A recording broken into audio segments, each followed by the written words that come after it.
Question अगला है 19.10।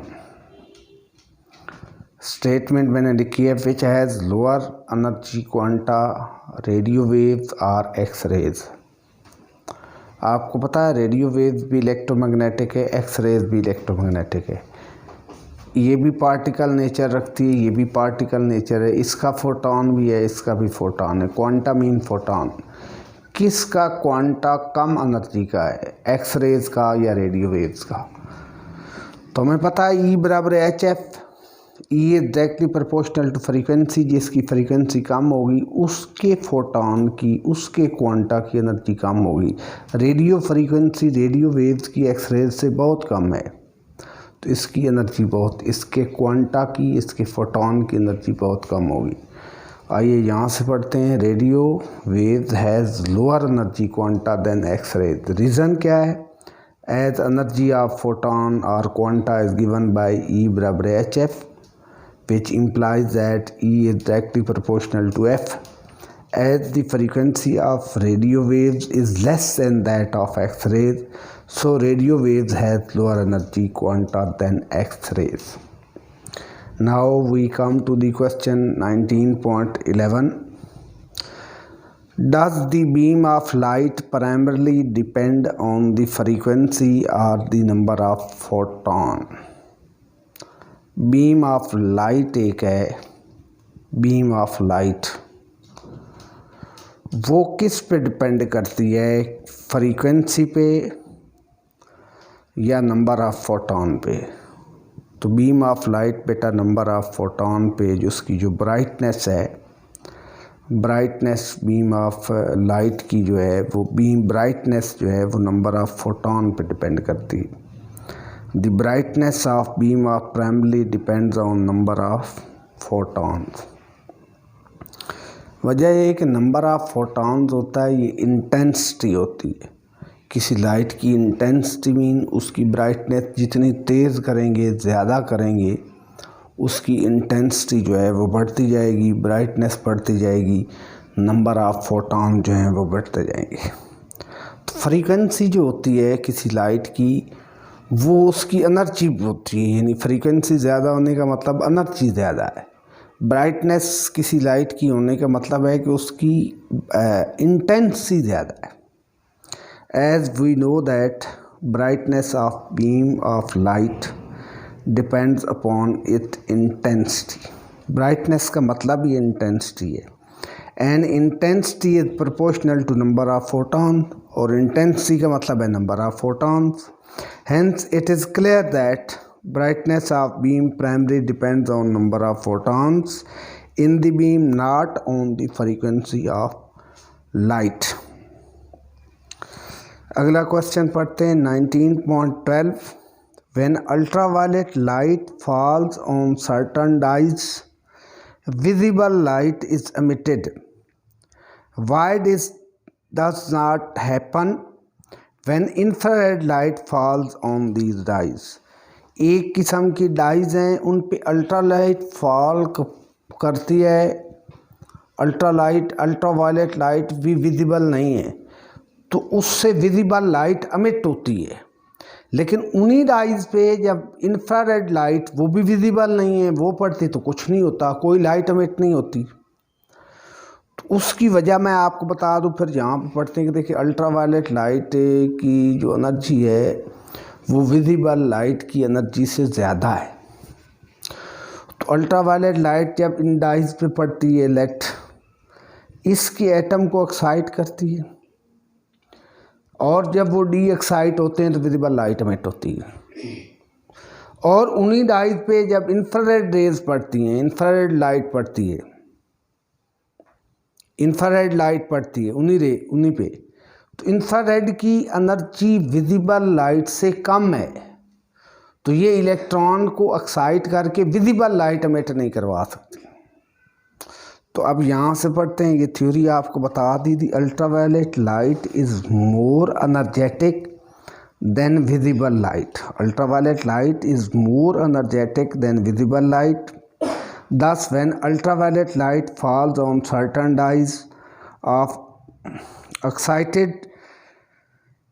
certain dyes It excites the atoms of dyes to high energy states. On de-excitation, the atoms of dyes emit a low energy photons of visible light, whereas infrared light consists of low energy photons than visible light. So when infrared fall on the same dyes, the photon cannot excite the atoms of the dyes to high energy state to emit visible light.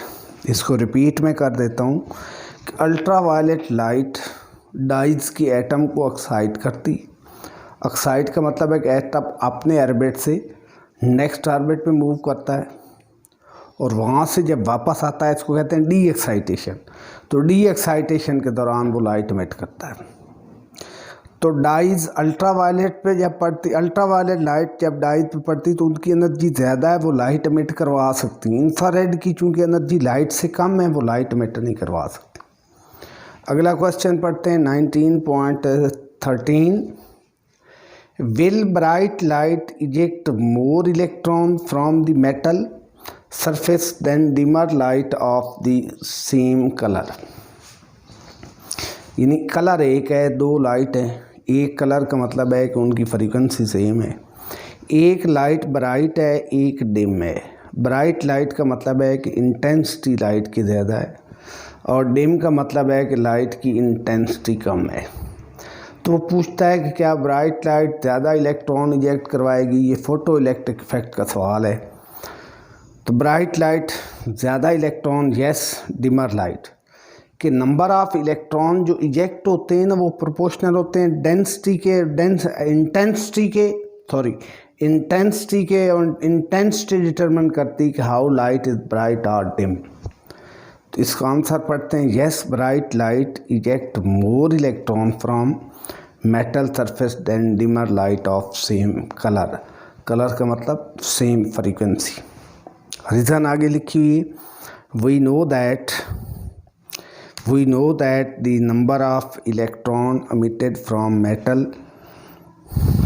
metal plate is directly proportional to the intensity of incident light. Number of electron जो photo electrons होते हैं जो metal की सतह से emit होते हैं वो डायरेक्टली प्रोपोर्शनल होते हैं to the intensity of light. And intensity of light is proportional to number of photons. Intensity of light जो होती है that is proportional to number of photon. As bright light has more photon than that of dimmer light, so bright light will eject more electron. यानी bright light की intensity ज़्यादा है, उसके पास photon ज़्यादा हैं। जितने फोटॉन्स होंगे उतने इलेक्ट्रॉन वो लाइट निकालेगी। अगर कोई लाइट कम फोटॉन रखती तो कम इलेक्ट्रॉन निकालेगी, कोई लाइट ज़्यादा फोटॉन रखती तो ज़्यादा इलेक्ट्रॉन निकालेगी। तो इसलिए bright light will eject more electron. ठीक है। तो question number 19.14। Will higher frequency light eject greater number of electrons than low frequency. अब अभी हमने ऊपर वाले क्वेश्चन में पढ़ा कि नंबर ऑफ इलेक्ट्रॉन डिपेंड करते हैं ब्राइटनेस पे, इंटेंसिटी पे। नंबर ऑफ इलेक्ट्रॉन जो मेटल सरफेस से इजेक्ट होते हैं फोटो इलेक्ट्रिक इफेक्ट के फिनोमेना में, वो डिपेंड करते हैं इंटेंसिटी ऑफ द लाइट पे। इंटेंसिटी ऑफ लाइट का मतलब नंबर ऑफ फोटॉन्स। जिस लाइट में फोटॉन की तादाद ज़्यादा होगी वो इंटेंस होगी, और जिस लाइट में फोटॉन की तादाद कम होगी वो लेस इंटेंस होगी, डिमर लाइट होगी। तो अभी हम पढ़ चुके हैं कि नंबर ऑफ इजेक्टेड इलेक्ट्रॉन जो है, एमिटेड इलेक्ट्रॉन, वो इंटेंसिटी पे डिपेंड करते हैं। ये क्वेश्चन उसके उल्ट है कि क्या इजेक्टेड इलेक्ट्रॉन फ्रीक्वेंसी पे डिपेंड करते हैं। Will higher frequency eject greater number of electrons and in lower frequency. भाई इजेक्टेड इलेक्ट्रॉन जो इलेक्ट्रॉन एमिट होते हैं वो तो फ्रीक्वेंसी पे डिपेंड ही नहीं करते, चाहे वो हायर हो चाहे लोअर हो। ठीक है। तो इसका आंसर यहाँ से पढ़ते हैं, so the higher number of frequency will not eject greater number of electron than low frequency light. उसकी रीज़न क्या है as the number of ejected electrons emitted from the metal surface depends upon intensity, पहले बताया, but not upon the frequency. Thus higher frequency light will not eject the greater number of electrons than low frequency. तो ये ejected electron जब frequency पे depend ही नहीं करते, तो चाहे फ्रीक्वेंसी हायर हो चाहे फ्रीक्वेंसी लोअर हो, इट डजंट मैटर, ठीक है। तो वो तो फ्रीक्वेंसी पे डिपेंड नहीं करते। इजेक्टेड इलेक्ट्रॉन की तादाद number of photons of incident light पे डिपेंड करती है और लाइट की इंटेंसिटी पे डिपेंड करती है। Thank you very much.